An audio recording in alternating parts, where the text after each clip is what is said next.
Hello, and welcome to Chapter 3, all about emotions and sensations. So, what we want to start off with is understanding that our physiology is a highly developed instrument of sensing and feeling.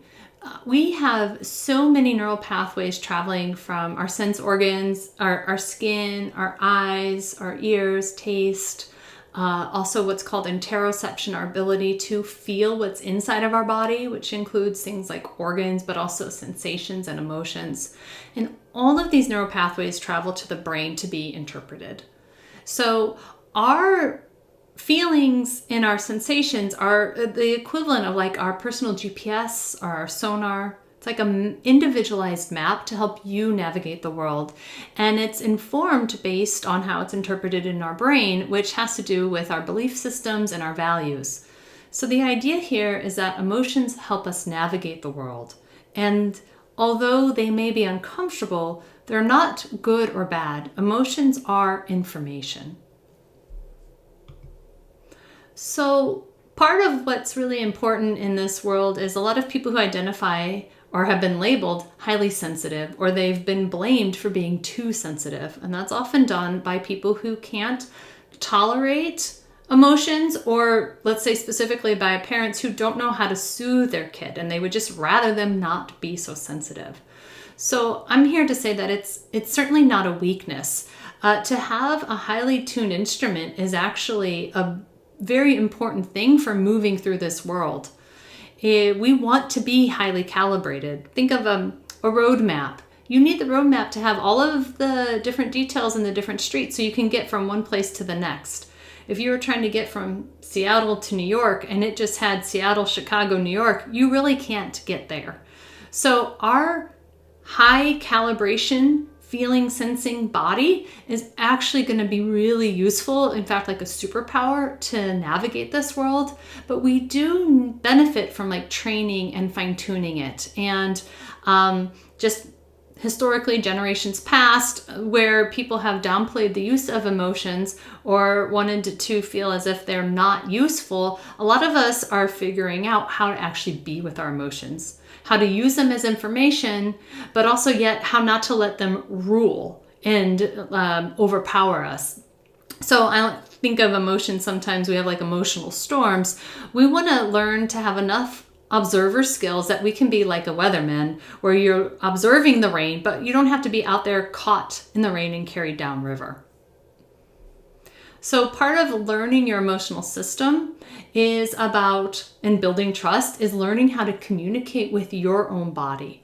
And that's a lot of what we're going to be using as we go through these next few slides, and some different skills and vocabulary that's going to help you understand you.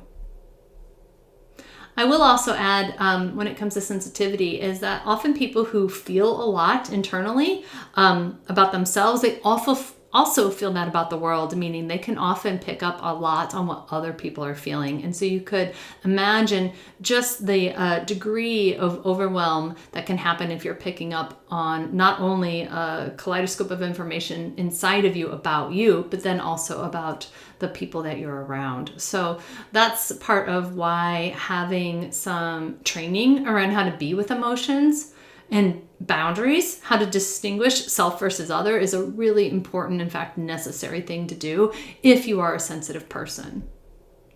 So sensitivity really is a superpower. But often, because we've been led to believe that it's a weakness, that we turn around and end up blaming ourselves. So when you have an emotional reaction and then you're mad at yourself for being too emotional, and then we take that power and turn it against ourselves. So what we want to be able to do is develop a relationship with our emotions and our sensations within a philosophical kind of construct that uses it as a skill. And that is the beginning of really starting to empower yourself with your own emotions. So here is the first graphic that I think is really, really important. It goes through all the different well, not all of them, but a whole spectrum of emotions. So not only are we in a bad habit of saying like, this is good or this is bad, but we pretty much just say like, oh, I'm angry, I'm sad, or I'm happy. And that's just not enough distinctions on the spectrum of what we really feel. And again, actually, even in child psychology, one of the really interesting things that parents are taught to help kids learn about emotions is that you help them label it, you help them find it in their body, and then you remind them it won't last forever. So so this applies to adults just as it does with kids, but to be able to distinguish, like, I'm angry versus I'm frustrated, or I'm sad versus I'm grieving. Those are all nuanced subtleties. And it's not just a matter of mincing words. Like, these different subtle reactions and sensations, when we can name them, as the closer we get to naming them accurately, then the body starts to feel heard. And what happens with emotions is they come in, they arrive on our awareness, and the idea is that we can sit with them long enough that they're heard and acknowledged, and then they dissipate on their own. And so when you can acknowledge an emotion by naming it, that actually, it's almost like reading the email on your in list. Like, that then allows you to then move closer to deleting it. But if you push it away, if you avoid it, if you don't want to look at it, or if you eat to stuff it down, then it just starts to pile up. So I'll encourage you to pull out your workbook that has these different graphics here, and to keep them handy in this beginning stages of really learning to identify all the different emotions that are going on inside of you. Here's something else that's a really useful way of starting to recognize where you're at. This is an emotional spiral.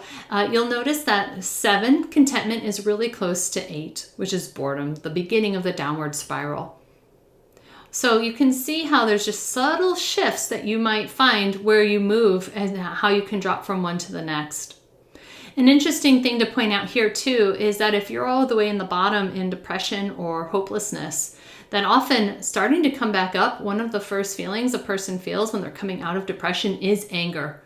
But that is a good sign let's not say good. That is a sign that you're starting to pull away from the depression, and you're starting to reach into more of the full spectrum of all of the emotions that you're capable of. So this is just a useful graphic to reference, because again, some of the most important things that you can do for yourself is to be able to acknowledge with presence, and I'm going to say accuracy, where am I at right now? And so these different tools are going to really help with that self-understanding. Here's something that all pulls this together. So an emotion is often something that we label in the brain. The idea, though, is first it starts in the body. Or the concept is that it starts in the body. We have a little bit of jitters, or we have a little bit of a pit in the belly. You might feel weight on your shoulders. That sensation travels to the brain, and then the brain labels that as like, oh, I'm stressed, or I'm heartsick, I'm worried. The idea here is to ask yourself, well, where did this start in my body? Was it buzzy? Was it sweaty? Am I feeling tender? The ability to start to find the sensations in the body, and it might be a distinct spot, like I feel it in the chest, or it could be even kind of in the area around your body. It might feel like you're in a shell of a certain feeling. So know that it's not necessarily like a GPS position, like I feel it right here. It can be a little bit more globalized. There are some commonalities, like stress in the shoulders, tightness in the shoulders. Anger is often, people remark that they feel that in their hands or their arms. Worry, anxiety tends for people to feel it in their solar plexus. But everybody's different. And the idea here is that you're getting to know how your body, your intelligent, physiologically wired, communicating body is speaking with you. It doesn't actually have vocal cords, so it speaks to you through sensation. And it might also speak to you through imagery. So some people will get a lot of physical sensations in their body. And other people, it's more imagery, like a dream or a metaphor, like, I got hit by a bowling ball, or I have a sinking feeling. So those also count as body sensations and body communications. And I want to take a moment to speak to the difference between a mood and a feeling. So an emotion is a relatively brief, like mental and physical response to a stimulus or an event or an object or a thought. So that could be like joy, anger, sadness. A mood is a more general and kind of chronic feeling. It's sometimes, you might say, it's more of a stuck feeling that lasts for weeks or if not months.